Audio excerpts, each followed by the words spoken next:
Hello बच्चों, let us read this question. This question says true slash false. The ratio of molar masses of two elementary substances is the same as the ratio of their atomic mass.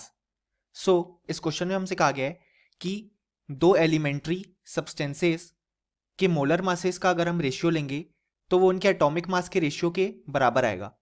सो इस question को solve करने के लिए हमें जो की concept required है वो है concept of molar mass and atomic mass.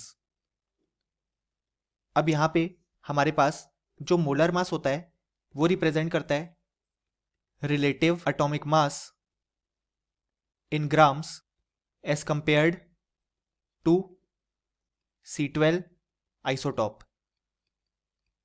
सो यहां पे जो हमारे पास कोई भी गिवन सब्सटेंस है उसका जब हम relative atomic mass find out करते हैं, यानी कि it's mass as compared to C12 isotope, उसे जब हम ग्राम में लिखते हैं तो वो हमें मोलर मास डिनोट करता है.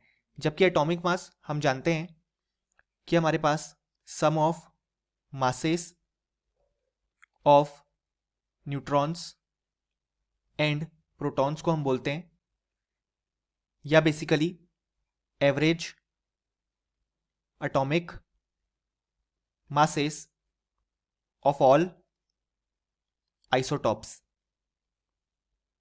सो यहां पे इस कारण से होता क्या है कि हमारे पास जो एटॉमिक मास है वो डेसिमल्स या बेसिकली फ्रैक्शनल आता है, क्योंकि यहाँ पे हम एवरेज एटॉमिक मास सारे आइसोटॉप्स का ले रहे हैं.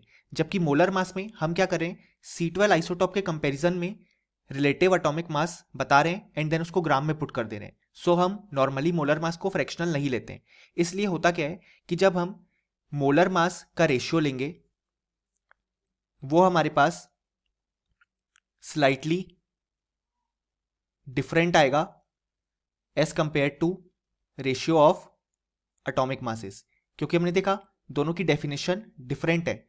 ऑल्दो हम नॉर्मली दोनों को इंटरचेंजेबली यूज कर लेते हैं, यानी कि बेसिकली एटॉमिक मास को ही हम ग्राम में लिख देते हैं तो वो हमारे लिए मोलर मास बन जाता है. लेकिन अगर हम परफेक्टली बात करें तो वो करेक्ट नहीं है, क्योंकि दोनों डिफरेंट चीजें. यहाँ पे हम रिलेटिव एटॉमिक मास की बात कर रहे हैं, जबकि यहाँ पे हम एब्सोल्यूट एटॉमिक मास देख रहे हैं जो कि हमारी नॉर्मल एटॉमिक मास की डेफिनेशन है. सो अगर हम देखें तो यहाँ पे कहा गया है कि जो रेशियो ऑफ मोलर मासेस होगा वो सेम होगा. सो हमने देखा कि वो स्लाइटली डिफरेंट होगा, इसलिए स्टेटमेंट फॉल्स हो जाएगी. और फाइनली हम लिख भी सकते हैं कि इस क्वेश्चन का हमारे पास जो करेक्ट आंसर आ गया वो आ गया false. Hope you understood it well. Best of luck.